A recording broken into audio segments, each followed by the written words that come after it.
เห็นชายผ้าเหลืองของลูกนี่โอ้ยบ่มีแนวใดสิทอว่าซั่นเถาะบางเทื่อต้อง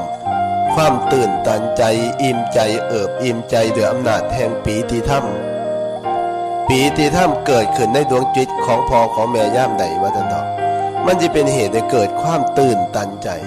ความตื่นตันใจตัวนี้แหละมันสิเป็นเหตุเป็นปัจจัยให้น้ำตาของพ่อของแม่ไหลซึมอาจสิไหลเข้าทางในท้องอาจสิไหลออกมาทางนอกด้วยความปลื้มอกปลื้มใจปีติยินดีเพราะนั้นคันเฮาบวชเข้ามาแล้วเนี่ย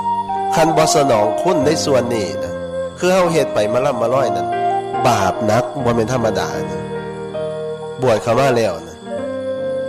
พอเพิ่นภูมิใจยังอยู่เฮือนจังสิสมมุติว่าเฮาบวชเข้ามาแล้วนี่เพิ่นเบาใจสบายใจบ่ได้เป็นห่วงพะวักพะวงนี่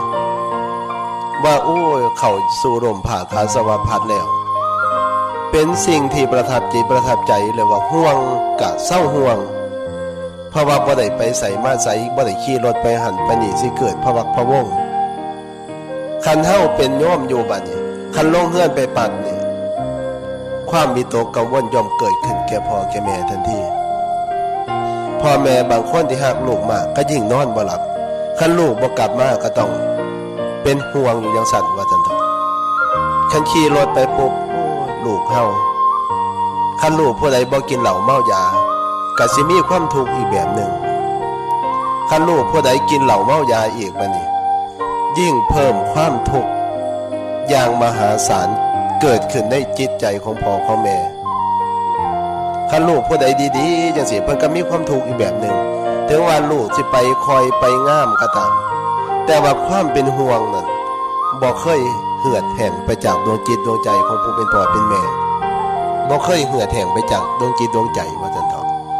คันลูกเต้าอยู่ดีสบายอยู่เฮือนอยู่ซ่านเนี่ยเพิ่นจังนอนตาหลับสบายอันนี้คือความเป็นห่วงแต่ว่าคันเฮาบวชเข้ามาแล้วบัดนี้คันว่าเฮาประพฤติดีปฏิบัติชอบอยู่ด้วยความสงบเสงี่ยมคันพอบวชบัดนี้ลูกเต้าก็ภูมิใจคันว่าพอบวช